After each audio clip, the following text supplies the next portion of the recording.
Ready. And we are recording. Woohoo! Welcome back, Andrew. It's been so long. So long. So long. Eternity. Eternity. Well, just as a quick recap for people, who are you and what do you do and why are you here now a third freaking time on the Life Coach Baker podcast? I'm a glutton for punishment. That's what's new. No, so I'm Andrew Coopman. I am a Seattle-based director, choreographer, teaching artist, playwright, artist, human person, excited to engage in the world with a beautiful, wonderful soul like 𝘞𝘩𝘆𝘵 every day. And I'm starting to just embrace all the challenges that are happening in the world right now and the opportunities to grow. And I think Nicole and I are really thought partners in a lot of ways, like spiritual siblings. Oh, I love it. Thought partners and spiritual siblings. Honestly, I couldn't think of 4 better words. Those are all so good. Oh my goodness. Yeah. I am And thrilled to have you this here. is the beginning of this of a beautiful friendship where we read books and talk about them and we figure shit out. Literally, I loved, and I'm going to go ahead and spoil it for everyone. I did not come up with this idea. This was 100% Andrew, and it was brilliant, so much so that I was like, I was wanting to think, I was like, all the listeners hear about me giving y'all shit to do all the time. You hear me about giving you exercises, about insight to action challenges, so on and so forth. And we thought it would be a really cool opportunity for you guys to hear us go through some of them we did, some of them we're going to do live on here. Oh, buddy, here we go. Hey, vulnerability, right? And so I'm going off script for a second, but the script that we don't have exists because it's you and I. But it's right here. It's right here. Oh yes, it's beautiful. Ooh, oh, that's stunning. It's got colors and everything. YouTube, you know the joke. But I just did a lot of these exercises right before going into a 6-day seminar that was all about basically reshaping your life. And it was incredible. And it almost felt like, I'm going to say a warm up, but I don't know if warm up's the right word. It almost felt like let's get everything really clear before going in and getting all that nitty gritty stuff. So honestly, there might be a few things that might have shifted since I've done these exercises that I don't know if they're going to be here anymore. So I'm very curious is the word that I'm going to use. And I think that's what, Nicole and I were really interested in sharing with all of you is this idea that these aren't answers that are in pen forever and in stone. They are constantly changing and evolving. These are exercises you can do on the daily to really interrogate your day-to-day thoughts, beliefs, and actions. Mm-hmm. So this is just an opportunity for 2 people on a podcast going wherever it goes, sharing our experience with Marie Forleo's Everything Is Figureoutable. Oh yeah, I guess we should name the book that we're actually talking about. For you guys, if you didn't know, we did do an entire deep dive on the book, our experiences with the book, our major takeaways from the book last episode. If you have not listened to it, go back right after this episode and listen through, and some of this might kind of connect dots here. But we really wanted to make it so that we took those exercises and did them and brought our experience with you guys. So shall we dive into the meat, my sweet, beautiful friend, Andrew? Yes, we shall, my sweet, beautiful friend, Nicole. I just love you so much. Oh my goodness. So there were how many insight to action challenges in this book? 10. 10 total. 10. And I did 4, I believe. 4 of them. I generally thought through all of them. Yeah. Except for but the ones I did about 2 or 3 of them. Mm-hmm. And then Nicole and I were talking before we started recording that we wanted to do a few of them live here right now with each other in dialogue as a part of the processing of these exercises, which are so beneficial and helpful. And I really invite anyone listening, as Andrew and I ask each other questions, think of your answers. Think this is as much each other asking each other for answers as us asking you all as well. So allow this to be your experience to really feel and think through some of these things, because some of these questions are life-changing. Some of them are so impactful. So I highly, highly recommend you all do that. And they take time. I They think that's take the other thing. time. You know, like when I pitched this idea, I was like, yeah, I could do 10 exercises in a week and a half. That's easy. No Each one problem. takes like an hour. Each one takes like a good block of time. Yep. In the last episode, I told Nicole about how I encountered this book first through an audio book on our drive to Idaho. And in the audiobook, Marie talks about like, pause the recording now and do this exercise. And I'll be honest, I didn't fully listen to the insight to action text because I had the thought of like, I'm driving. Yeah. It's hard to write and do that. I mean, yeah. And so I'll be honest, I tuned out a little bit of the insight to action. Like I meditated on the questions being asked, but I didn't do the work behind the And I'm exercise. sure you're the only person who's ever done that ever Truly. in life. I'm looking at all you overachiever listeners who are wanting to binge a book really quickly and don't do the exercises. I will confess it. Y'all, you're not alone. I'm here for you. We got this.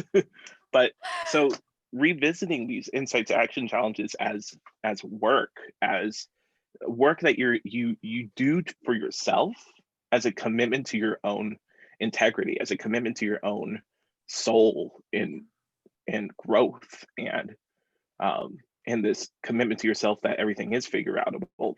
These challenges take work, and they're good. It's good work. It's like really, a workout.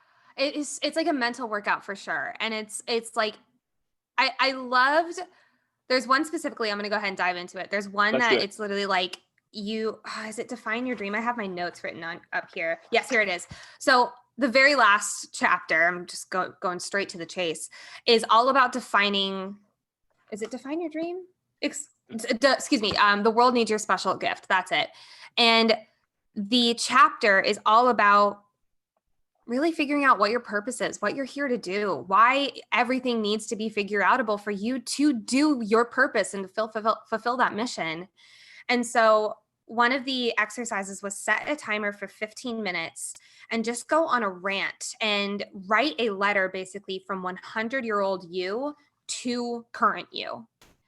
And I don't know about you, I was sobbing.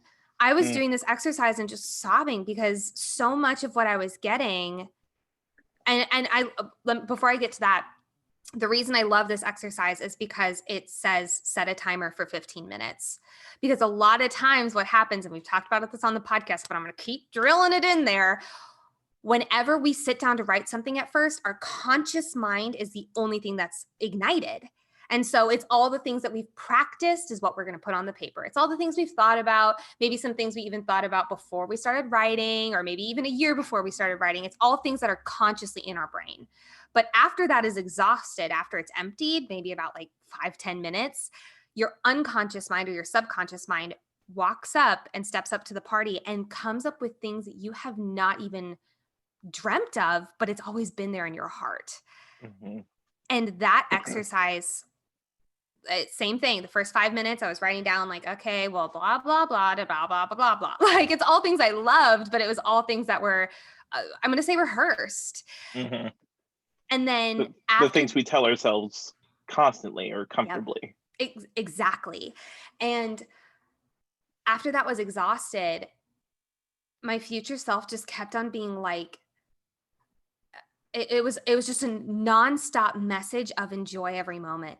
Stop doing so much and start being, and just starting to really zone in on that. How can you be present in every moment? How can you pour love and connection and drive into others as well as yourself? Of course, first, because oxygen mask, you have to put that on first. But like, how can you do that and just do it from a place of love and joy and just fulfillment and growth, not needing to achieve. And waterworks. I mean, it was like, okay, but it was such a beautiful message. And I have to say, I went into, and I'm probably going to keep referencing it because it was so powerful. I went into the seminar with that message in me, and now it's like locked in. And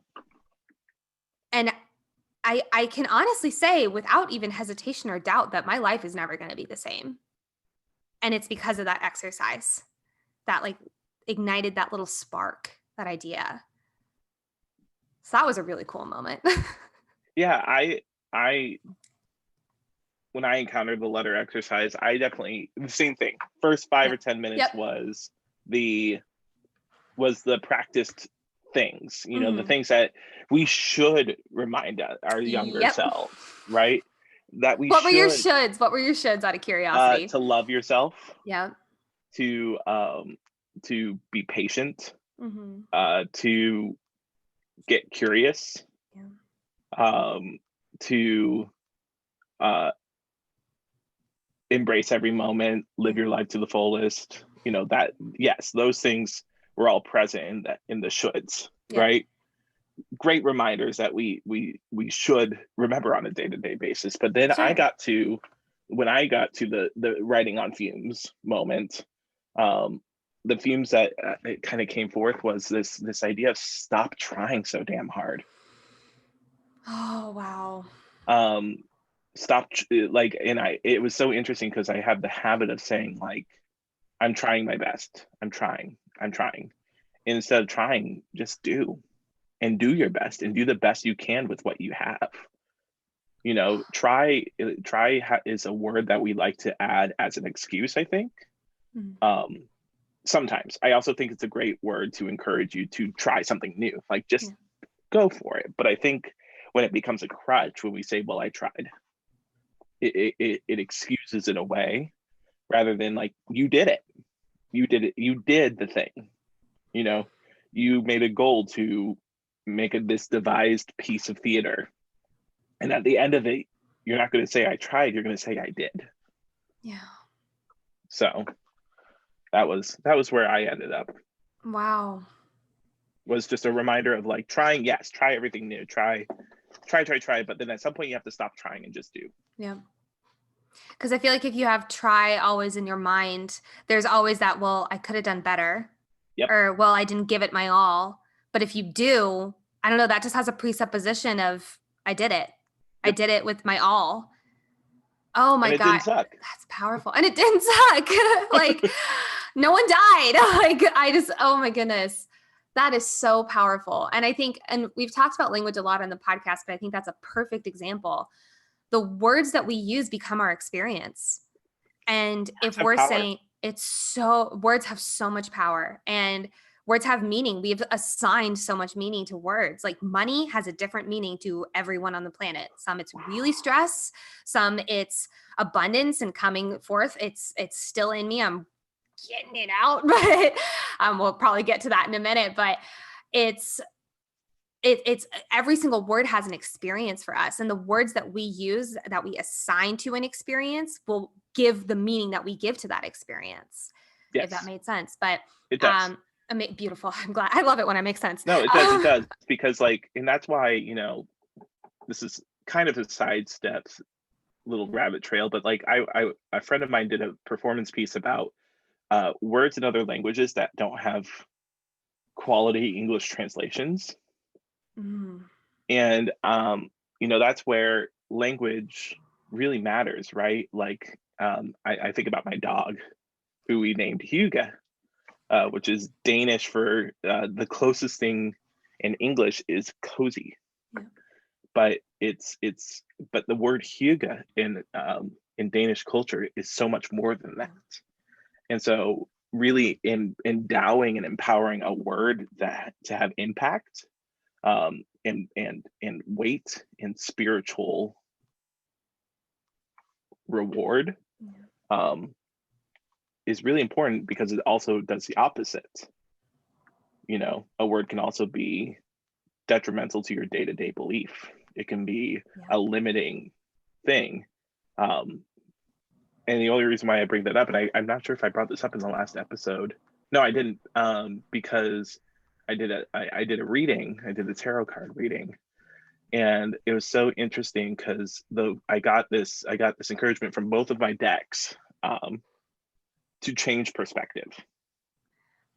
And I couldn't put it together at first, but it was speaking of words having power,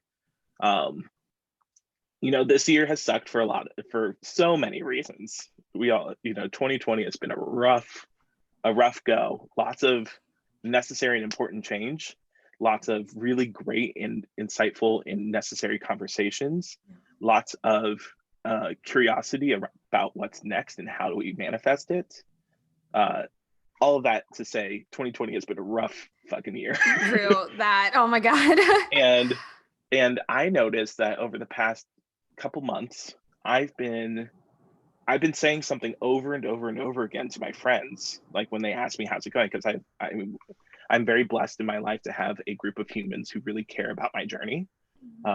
And they ask, how's grad school going?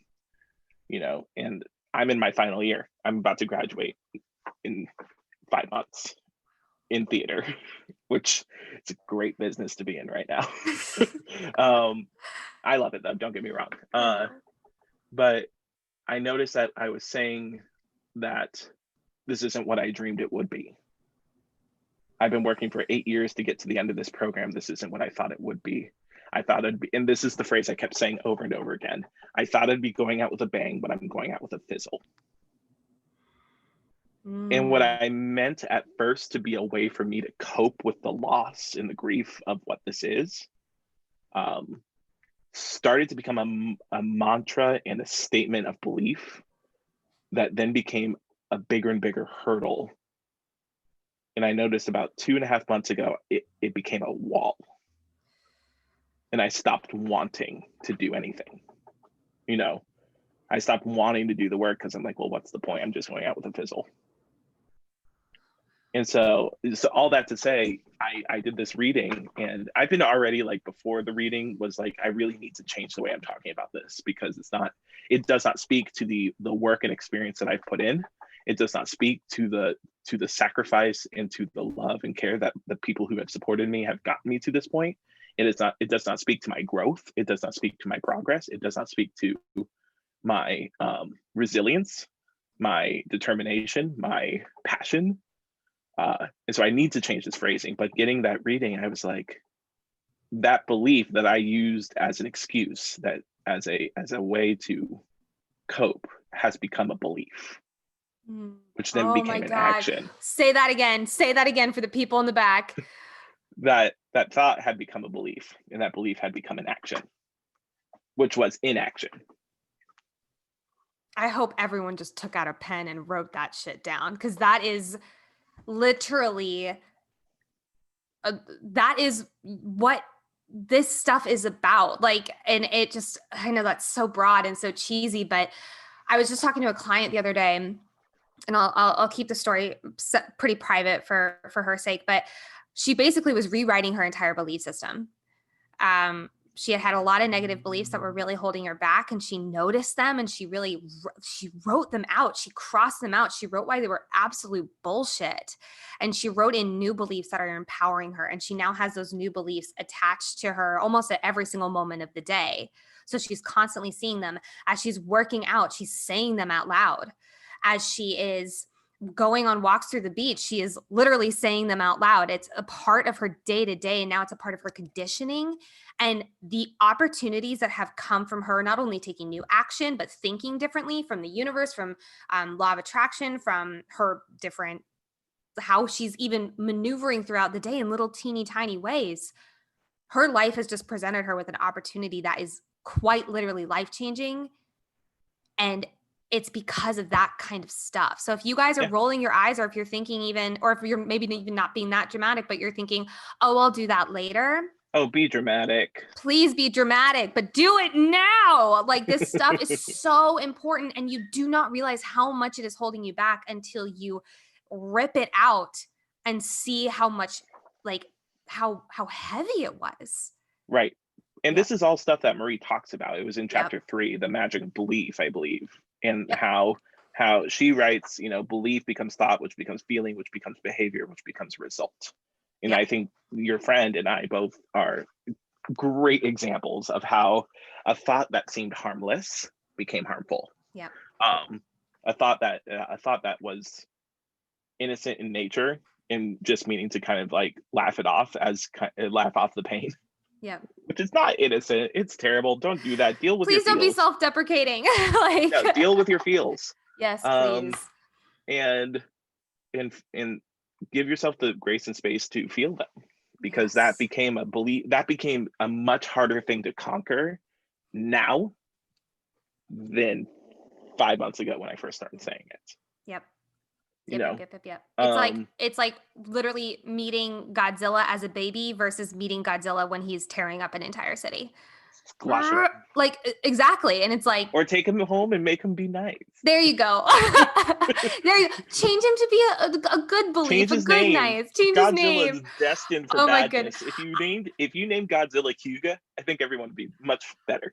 I have to, super side note. I have a book called The Little Book of Hyuga, and it is one of my favorite. Oh yes. I think you posted an Instagram story and I saw that and I was like, oh, we have the same book. But that just like that mantra or that way of life, especially now in December, I'm just like, oh, I'm craving it. It's so beautiful. Yeah. I love that.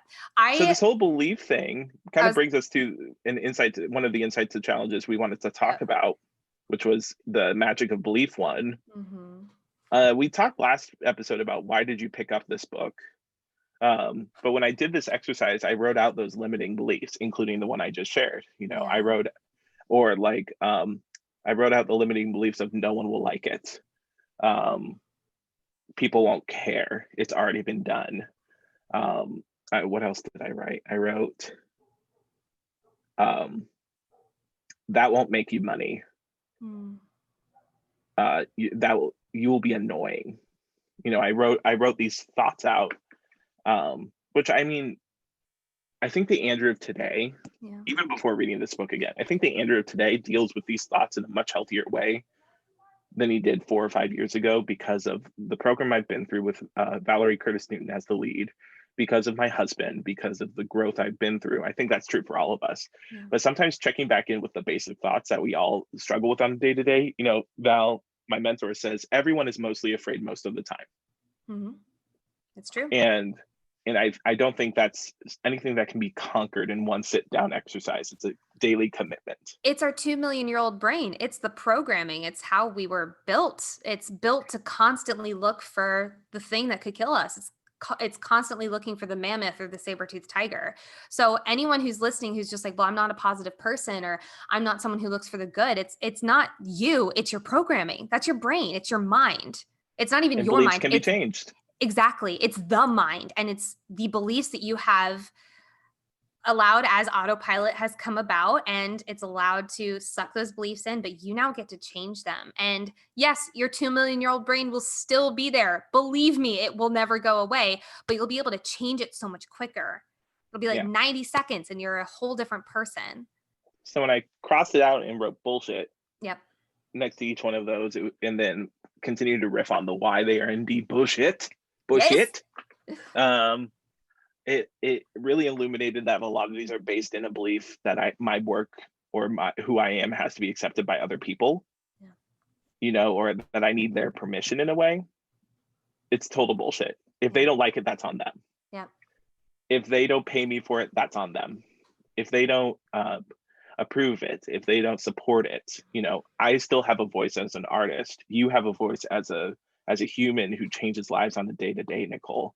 We all have a voice. We all have a calling in this life to do something with our time. And if someone else doesn't like it, that's on them. Yeah. And the bullshit belief that impacts you, as Mama Rue says, if those bitches ain't paying your rent, pay them bitches no mind. Oh my God. Wow, that's brilliant. I love that so much. Oh Truly. My goodness. And then I did now imagine who you would be without this limiting belief.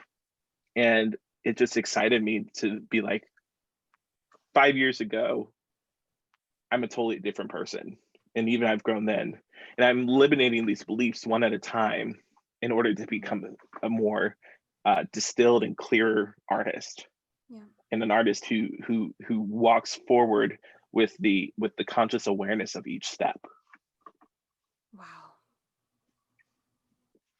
That's beautiful. Oh my goodness. loved this exercise. This is so good. I'll go, you know what? I will equally, you have been so vulnerable and beautiful. I will equally share my vulnerability with this as well. Because as I came up with beliefs, I was shocked that all of them were around money. And I have done so much beautiful work on my money mindset. It is infinitely better. But there's still a little part of me that says, well, you make just what a waitress makes. And don't get me wrong, no shots to waitressing, those, and servers in general. Like, you guys work harder than any people on the planet that I know, especially some of the places that I've worked, but the income is not the same as what I am destined to be making.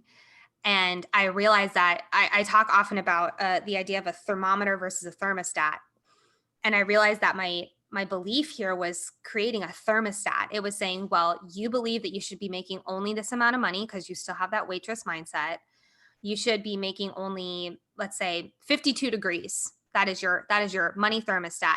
If it gets too low, it bounces back up a little bit for sure. If it gets too high, though, it will go back down. Or if my mindset gets too high, it'll go back down. Yeah. And I really recognized how powerful this was going through this. And I did the same thing. I exited each of them out and I wrote bullshit. And on the riffing why it wasn't true, it was how much and the funny thing is that when I was riffing why it wasn't true, it wasn't about money. It was about how much I have to give in the world, how much I have to change. And if I let money be an issue with it, that's blocking me from being able to help people change their lives. And there are service industry workers who give so much of their lives to the people around them. So, I mean, maybe even encouraging the mindset change of waitress mind to just capitalist mind. Yeah. That we've been ingrained that taking a break or taking care of yourself and your money as a progressional goal is not culturally accepted in the way our country is set up right now, and is disproportionately affecting populations who can't and have been limited in their capacities to do certain things. So I know waitresses who have changed my life, and one of them's named Nicole Baker, you know. So oh my goodness. And the point is that it's not because you were a waitress, because I've been in the service industry. I worked for a major coffee company that is not supporting this episode, so I won't name them, but they were a fantastic employer in Seattle. I've worked for an ice cream store. I've worked for a deli.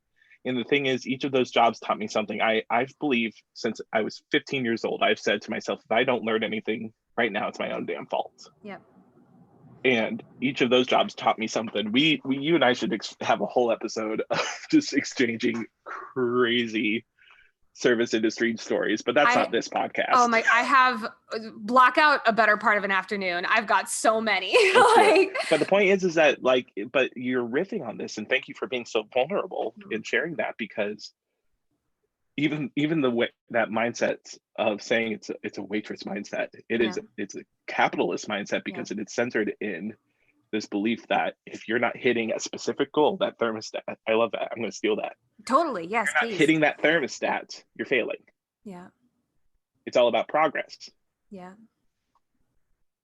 Oh my God. Which is a great transition into our next one. I was going to say, yes, please.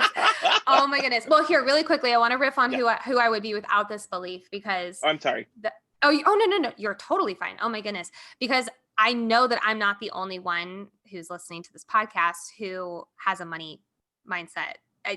Andrew's even raising his hand. Beautiful. I love it because it's so you can ask my husband. Money is a really hard subject for me, just because of my mindset around it growing up.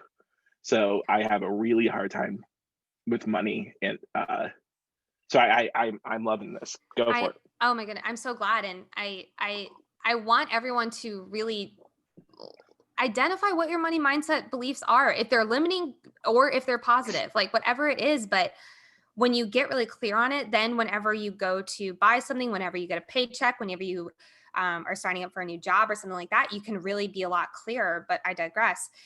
I realized that who I would be without this belief, I would be so much more bold in my business than I am being. and not bold for myself. That I can, that's not for me. It's bold for other people. It's making more connections. It's talking and reaching out to people more, and just serving, and just making it so much more about the impact and the mission, so that money's just not like, money's there. Money's going to come with that.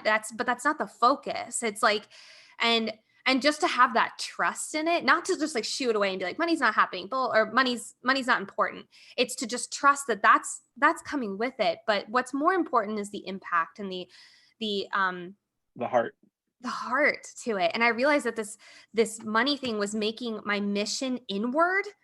It was making it inward, and it was making it concave, almost like I wasn't doing well enough. I wasn't doing enough. Whereas when I switched it to outward, it was, how can I give more? How can I serve more? How can I love more? Yeah. And not from a place of depletion. It was just from a place of being so overfilled with and then giving it away. Like, it was just, I hope that makes sense. Really it does. It's depressing how much our culture puts emphasis on numbers. Yep.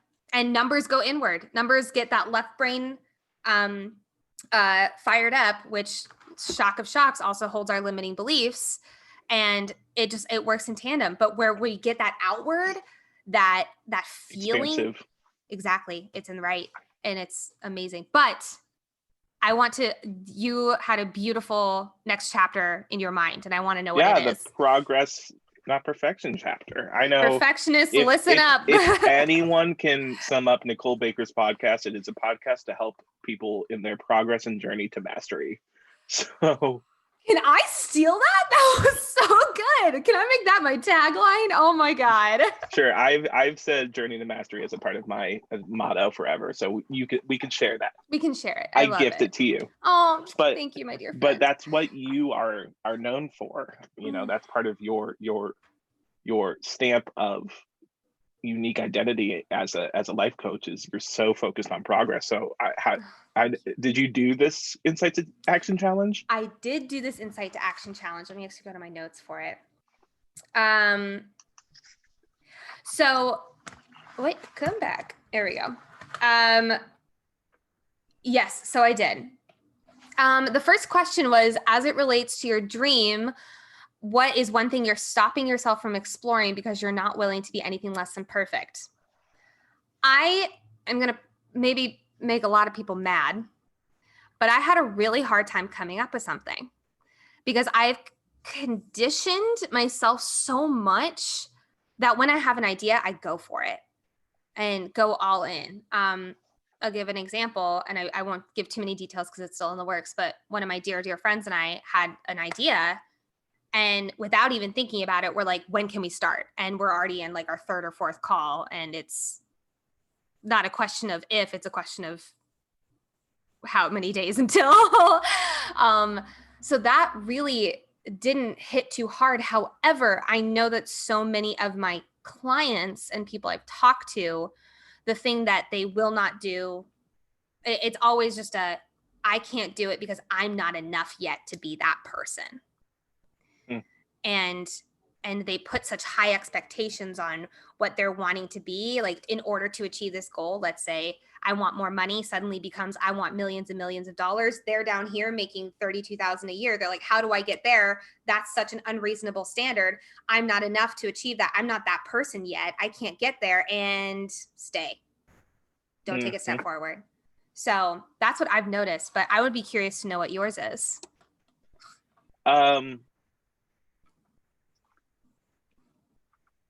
I think mine would be throwing my resume out there to major theater companies.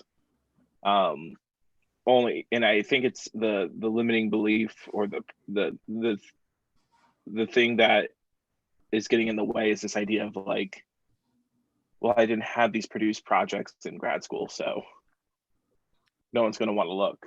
Yeah, which is bullshit. Such bullshit. But it's interesting because I also think I have also been conditioned in my life to be like, there's no harm in asking. Like, I think when you and I did our first podcast back in the summer, you know, there was this part of me that was like, well, I want to do more with Nicole. I want to do more podcasts with Nicole, but she won't want to talk to me. She won't, like, I'm not. Bullshit. And now you are, because I was just like, you know what? Let's do a book thing. Let's do a books thing every other month or so, you know? And that's been... spoiler alert, guys. There's more of this coming, by the way. Sorry, didn't mean to spoil, but... Oh, it's fine. But this is a dream. So I think as it relates to your dream problem, was one thing... Anything less than...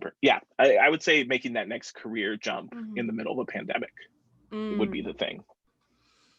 And I love the second question. Who might you become and what might you accomplish if you focus on progress instead of perfection? I'd be a motherfucking good artist. Yeah, you would.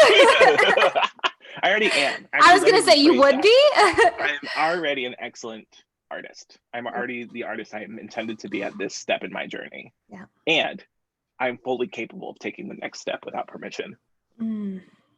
I want everyone to even think right now what their answer to this question might be. What their answer to who might you become and what might you accomplish if you just got out of your own fucking way and just put one foot in front of the other. We think, I use this example of a camera lens.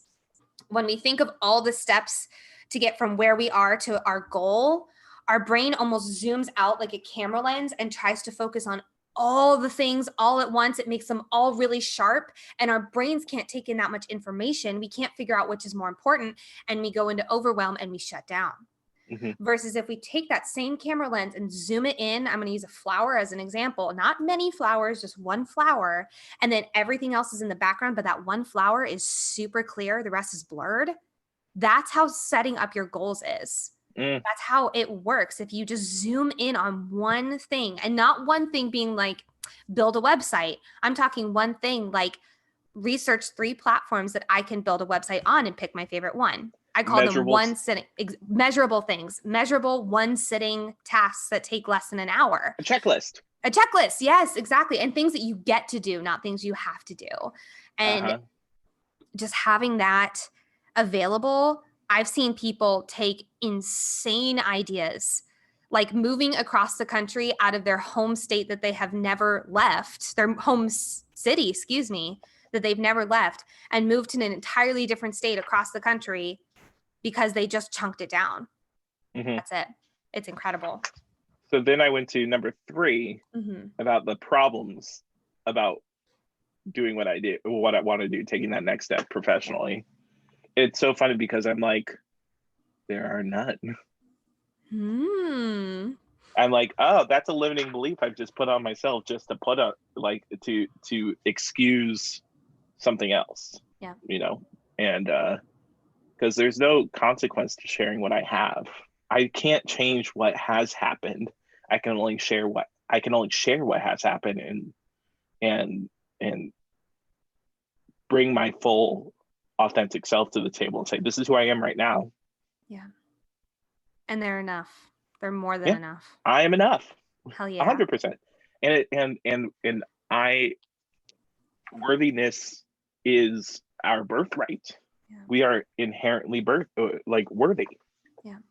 I like to think of a baby. Like a baby literally would pee, throw up, and poop on the parent, and that parent would still love the stuffing out of that child.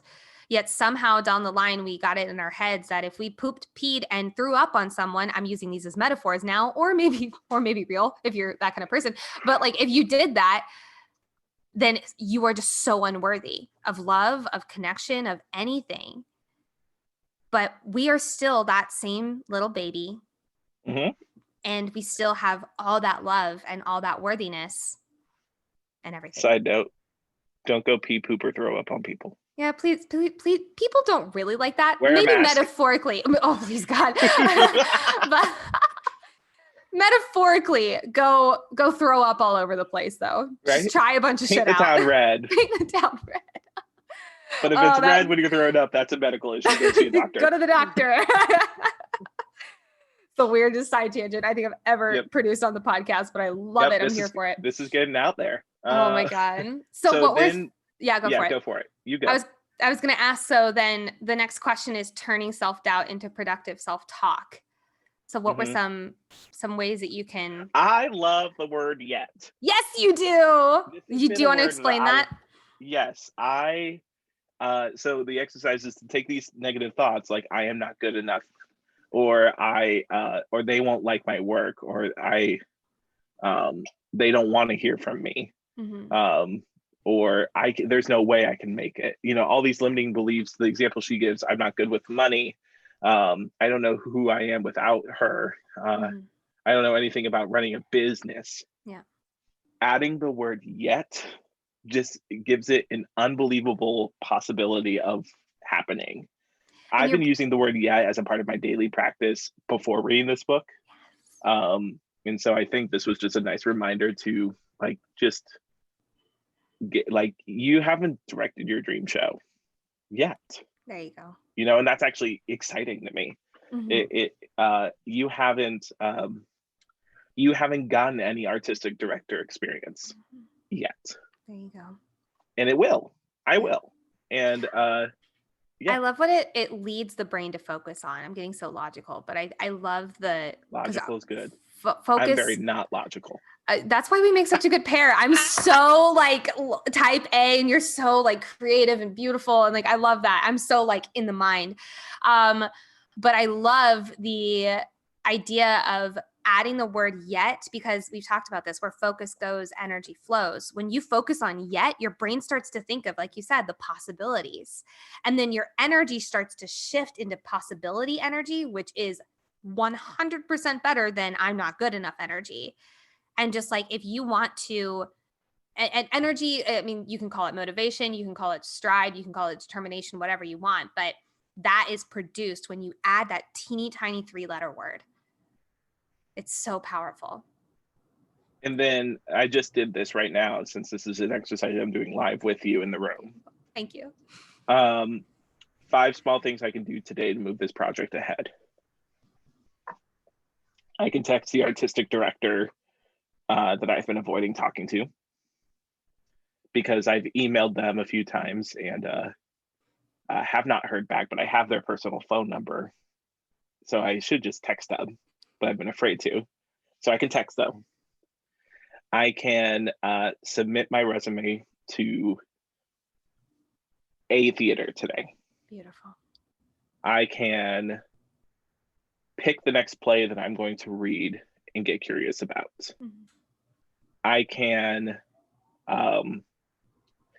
create a better, the beginning of a checklist of a better schedule for myself day to day. I can set up an experiment for me tomorrow.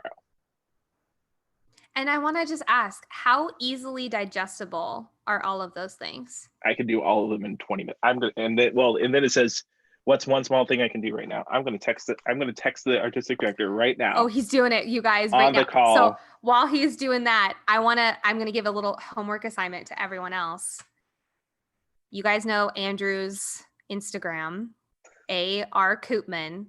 I want you to DM him and ask him if he finished his checklist. I want that outer accountability, baby. I love it. All right, everyone, pause right here and go text him or go DM him. Unless you have his personal phone number, then text him.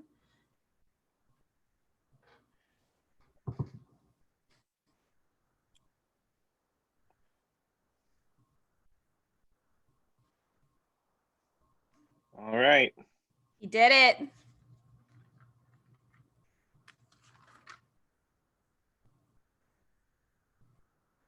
Yep. Boom, baby. Yep, there we go. What did you do this exercise? I did. What did I say for my, I guess the only thing that I was really stopping myself from doing was like not fully being bold. So I think my 5 things, and being bold in business. There we go. Oh, here we go. So something I've been meaning to do for a really long time is create a story log, basically just like an ongoing thing of stories that have happened in my life that can share in teaching moments and stuff like that.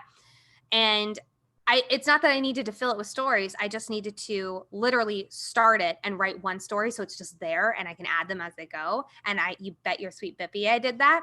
And I changed the background on my phone to remind me to talk about more of like a journey rather. I'm so good at talking about what did my dad call it? Features instead of a journey. And so I had a background change on my phone to talk about more of a journey rather than features, if that makes any sense. Excuse me.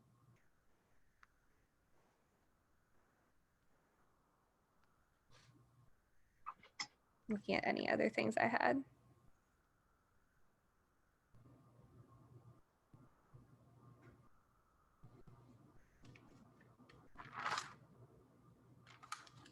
Oh, I had one more, and I'm going to share this for the business owners out there or the people who are wanting to start a business.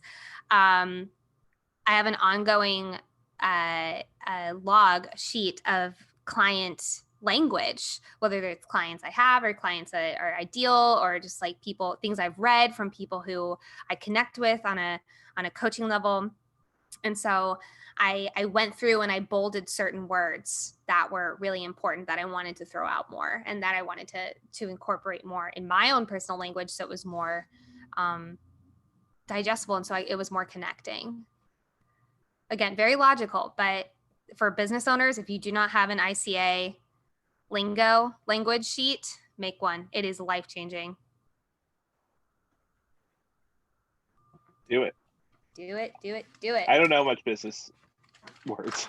That is A-okay. I'm literally in conversation with someone right now who is not entirely, she's just started a business and her and I are talking back and forth and I was dropping like, okay, copy and ICA and all this stuff. And she's like, slow down. Like, so it is all good. Start somewhere.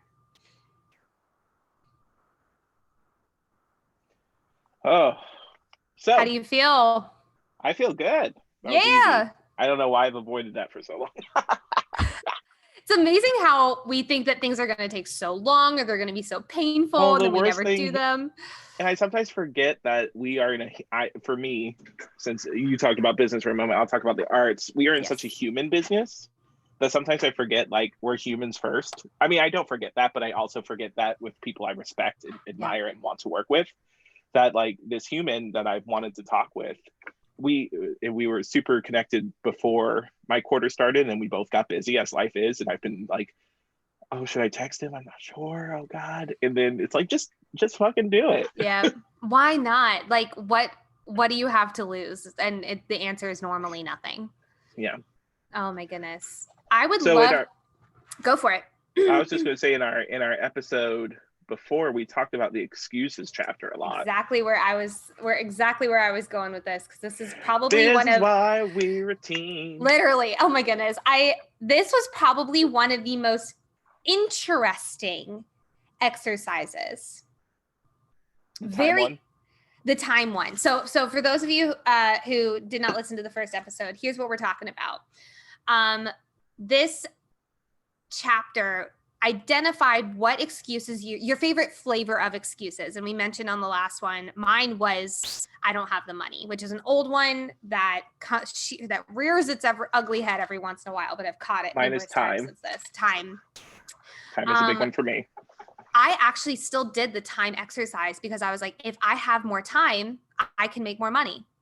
Like that is just like, I've now linked that so much in my head because I have more time to work on things that will make me more money.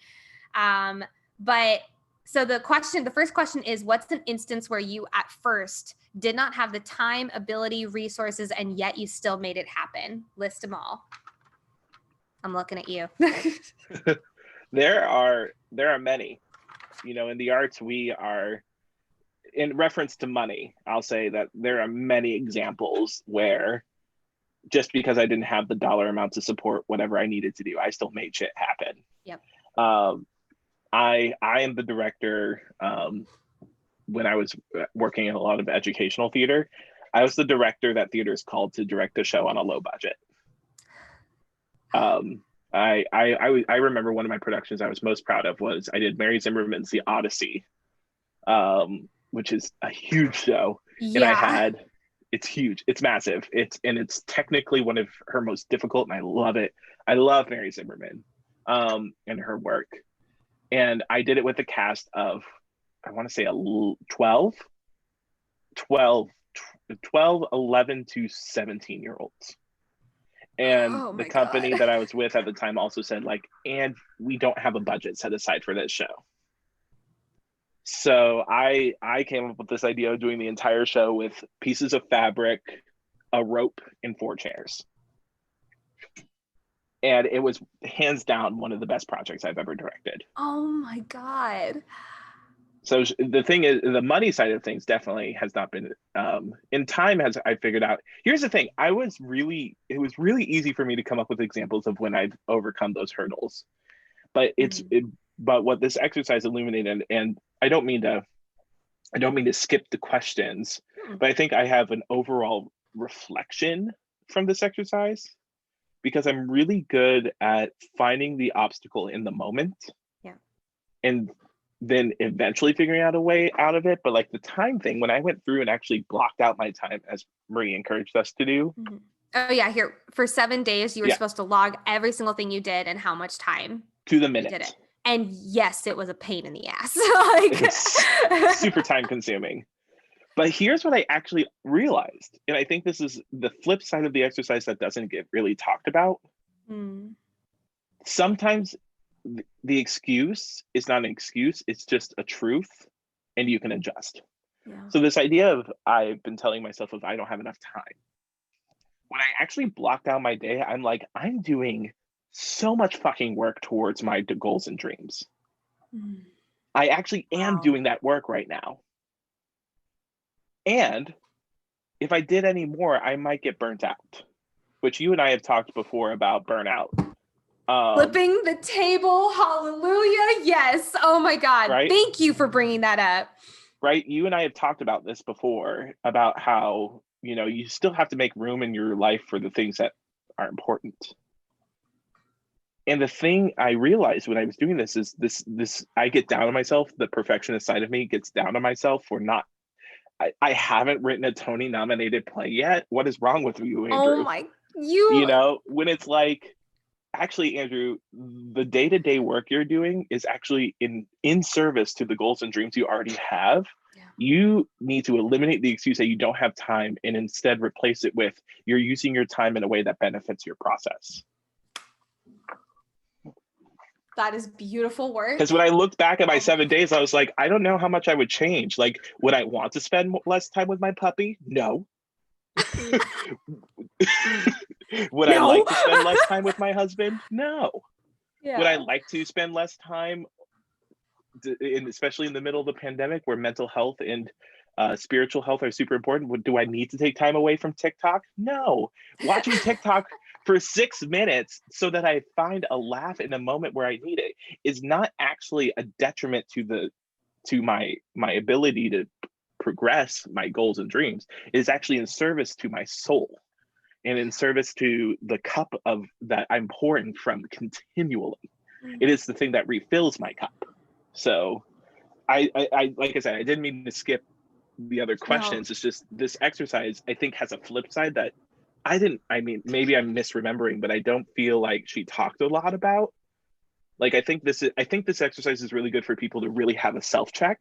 Yeah. And then she offers some really clear ways to look at it with an objective eye and make adjustments. But the flip side of it that I don't think she really talks about is that this exercise may illuminate that you're doing actually the best you can with the time you have, and that's okay. Yeah. Then you don't have to change anything. It's just your mind, just the way you perceive it. Which goes back to the previous chapter, I believe. Was it the one right before this? Yeah, the magic of belief. Yep. Yeah. Oh my God, that's beautiful. Oh, I love that. So how about you for the day-to-day, what did you discover? I discovered I multitask and it is not serving me. I discovered, let me rephrase, frantically multitask. Yeah.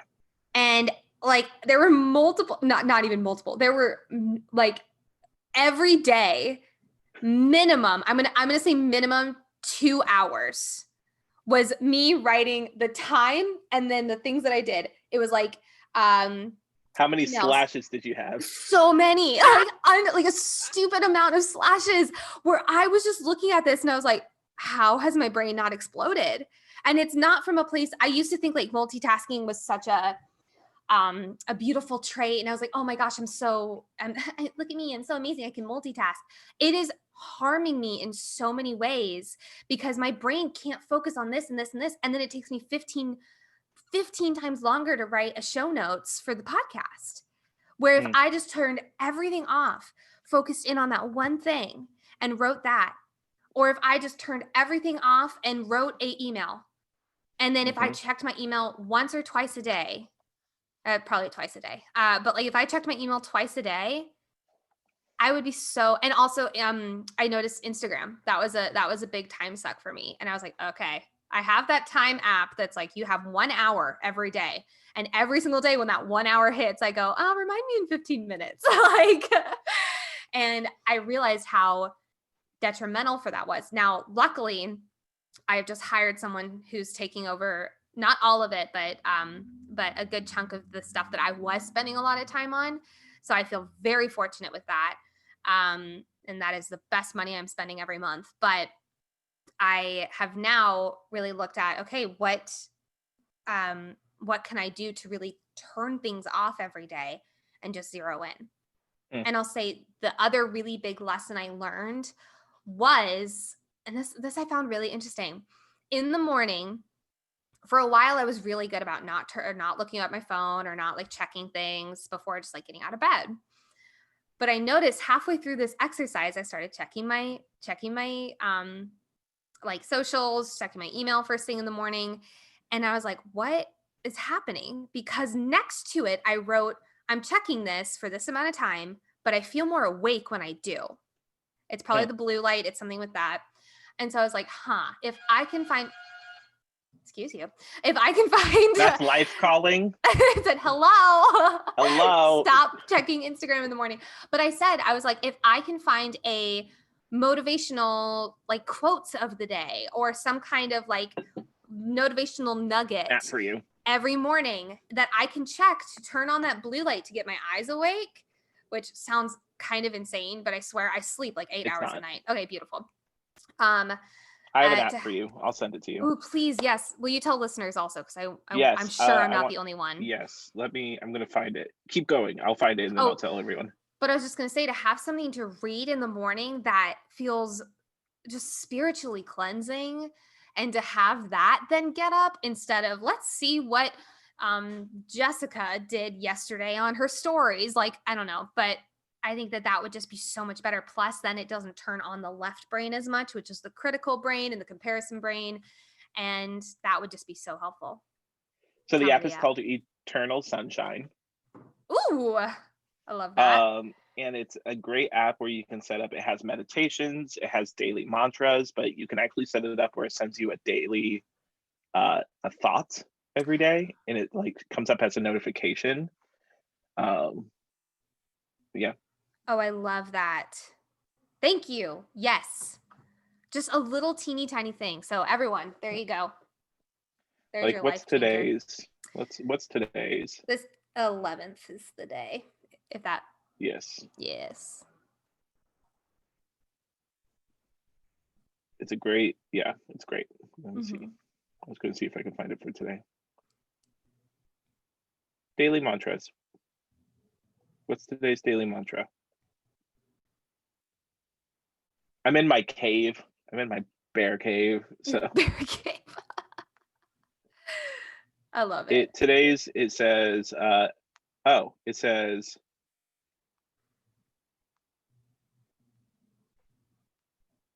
it says, with every breath I take, I will appreciate my existence. Oh, that's good. Appreciate my existence. I like that. Yes. I really like that. Oh my goodness. I'm trying to think if there were any others that we did not touch on. Ooh, define your dream. Did you do this one? I did not, but I will do it with you right now. This one was a hefty one. Then maybe I won't do it right now. I will do it in a time. It was such a beautiful one. Yes, I remember this one. And I would really encourage listeners to do this. And maybe we'll just tell them the steps and we can just kind of do a Reader's Digest version. Yeah. But the step 1 was list your top 1-year dreams, set a timer for 15 minutes. Yes, for the same reasons as earlier. And list out all your 1-year goals, dreams, projects, and everything you want to start, stop, or pursue. Mm-hmm. I think I wrote 5 pages in 15 minutes. I love these types of exercises that get you to dream. And then the second thing is get real about this dream, picking one of them, by the way. Looking back at the list, pick one that you feel the most drawn to, and then asking yourself, why is this dream important to you? What difference will this dream make in your life when you figure it out? Mm-hmm. How will it impact you creatively, spiritually, physically? How will it positively impact others? And just like, this is, a lot of people don't realize how important this step is. What Marie is asking you to do is to get into the rooted why of why this goal is important to you. People normally think for goals, all they need is a how and a what. And normally the what is pretty fuzzy, like I want more money. And the how is like, oh my God, I don't know how to make that happen. Stay stuck. But when you get into the why, I need more money so I can contribute to my family. I want more money so that I can pay for my friends and myself to go to Tahiti whenever we fucking want. Not in a pandemic, but like stuff like, I mean, that was two examples. Yours might be to contribute to a charity or a fund that I really care about, to make sure my partner can retire and never have to work again. Like, it can be so unique to you. But when you have that, you have purpose behind your goal, and with purpose breathes persistence. And then taking these goals and interrogating them and really asking the blocks around it. I loved her Q&A with herself. Kind of about like these dreams about like, well, my dream isn't to save all the whales. Yep. Like, that's okay. That's okay. Or like, or my dream feels too selfish. Like, is it bad to want money? It's like, no, your dream is your dream. Yep. And taking the time to figure out the why of the dream, and really asking yourself, is this a dream that's inside or external? Is it something I've put on yourself, or I put on myself, or someone's put onto me? I love the process because I remember reading this and being like, I'm going to have to do this when I have a lot of time. I just finished the last week of school for the quarter. So You've been busy. But this was what I planned on returning to on Monday on my first day off because the imminent graduation. But I think looking at these goals and asking yourself these questions, I love the process because at some point she basically says like, well, if you don't have a good answer to this, then cross it out and try again, find a different goal. Yep. And that's okay. And that's more than okay. That's something to celebrate because you're not wasting your time. If I have one thing that I've noticed consistently over the board is that when I normally start getting into the nitty-gritty goals of people, they will first bring to me a goal that they think they should want. A goal that society has told them, their parents have told them, they have told themselves, maybe an old identity was super attached to this goal, but it's not serving them right now. And it's not serving who they want to be at the next level. And so I as a coach and as I'm not going to say master yet, but as a soon to be master journey at neurolinguistic journey to mastery in neurolinguistic programming, I'm really good at noticing those little teeny tiny shifts in your breathing. Everyone's afraid to breathe around me. It's really funny, but like, because I'll notice whenever it's like different. I'll notice whenever like that happens because that little I'm not afraid to breathe around you. Oh, good. Okay, good. That makes me happy. Please breathe always. But like if you change your breath pattern, that means something went on in here. And I can normally really tell when breath changes, when eyes change, so on and so forth. But it's their body saying to them, this doesn't feel right. But their mind is so locked in that old identity. And so once we get to the passion or the purpose behind it, it's normally, oh God, this is not right. And it's so important to have that lined up. Something I also did love is that she talked about the difficulty, like, has anyone ever figured this out before? And if no one has, that's great. You're mentally preparing yourself for a road ahead that's going to be very interesting and very different and very exciting. But if someone has, who, and how can you condense their decades into days? Mm-hmm. Which is so powerful. Yeah. Why reinvent the wheel? Huh? Why reinvent the wheel? I thought you said, why were you even at the wheel? And I was like, well, I was driving to the grocery This store. is literally, Carrie Underwood would say, take the wheel, Jesus. Oh my goodness. And then last but not least, she says, or excuse me, not last but not least, she says, past attempts, have you ever tried this before? Went wrong? And then make sure it's specific, measurable, and actionable, which is so important. A lot of people, it's the I want more money thing versus I want to make $2,000 by January 1st. Like those are two very different goals. The first one, I could hand you $1 and you'd have more money, but you would not jump up and down and scream and yell and be the happiest person alive.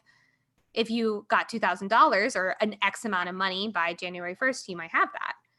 And then last but not least is determine 3 action steps. That you P.S. Congress, send out another stimulus bill. Oh my God, please. Like for everyone, that would just be so much helpful. So much helpfuler. Anyway, what's the last one? Determine your next 3 steps and take action now, which is something we just did with the progress, not perfection. Yeah. Yeah. I love that chapter. Mm-hmm. It's a good one. It's a hefty one, but it's a good one. It's a worthwhile one. Well, Andrew, as we wrap up our beautiful notes and our beautiful exercises, he's got the book. What were your major takeaways from doing these exercises, and what has changed for you going forward? That I have been good at figuring things out, and whatever limiting capacity or thoughts or beliefs I put on myself are more things to get the fuck out of the way so I can continue to figure it out. Yeah, boy. So that's been one. I think the other thing I really take away is the progress, the journey, you know. I'm so good at teaching my students, the ones I teach, that it's about the journey, it's about the progress, it's about the steps we take day to day. And I'm so unforgiving when it comes to myself. So I think reminding myself that it's progress, not perfection, that I can make specific, measurable, action-oriented steps day to day to achieve my dreams and goals, because it is all figureoutable. How about you? Oh, that was beautifully said. How can I follow? Just by being you. I'm working on it. No excuses. No excuses. I would say the biggest takeaways for me are, I have several, but the biggest ones that come to mind right now were allowing myself to not feel like I have to multitask and do all the things all at once, and just really zone in on one thing, because that one thing is going to lead to the next and lead to the next, and just be so forgiving and so allowing of that centered space. And then really working on the money mindset thing. I think reading for me, whenever I have a belief about a tangible thing, I like to learn everything I can about that tangible thing. And I did that when I first really realized how bad my money mindset was about 3 years ago, 2 to 3 years ago. And I started reading books on investing, on books on saving and what lingo was, because I had no idea what these like Roth ROI and like these weird things. And just by learning those, I dwindled down my debt. I dwindled down my anxiety around money. And I feel like I rose up to meet a new level, but now I have these other things that are there. And now it's like, okay, what can I learn about those things that will raise me up to that new thermostat level? So I think the thing that I have learned about is giving myself so much for forgiveness and knowing that it's all just a learning journey, and I'm not behind. That's a phrase I used to say a lot. And that was beautifully stated. Why were you so worried? That was beautifully stated. Oh, thank you, beautiful. Thank you, beautiful, beautiful friend of mine. And I appreciate that. And it's, sometimes it's hard to be vulnerable. And I really invite people to allow more of that into their life, because that's how we connect. And that's how you and I connected so deeply in our first call, was we weren't trying to be another person. We were just each other. And that was so that was beautiful. the beginning of some real crazy times. Some real crazy times. No, but I mean it from the bottom of my heart. You're just such a beautiful soul. And thank you for figuring it out with me. Yeah, we're figuring it out. And I feel the yeah. same, Nicole. We're, like I said, thought partners and soul sisters. Yeah. I'm excited to see what we do next. Me too. We'll have to do like a check-in next book that we do. But Andrew, as always, before we wrap up today, what is a small goal worth celebrating, and how did you get in your own way this week? I mean, we just did a whole episode That's about true. that. But I would say small goal right now. Small goal. Not so small goal, getting through the fall quarter of my program. Wow. And I think the thing that I got in my way with was the way I was talking about myself in this program that I discussed earlier in this episode. And I removed that by choosing to believe that everything is indeed figureoutable. Yeah. Beautiful, my friend. Thank you so much for being on today. Anytime. Where's my stop recording? Yes.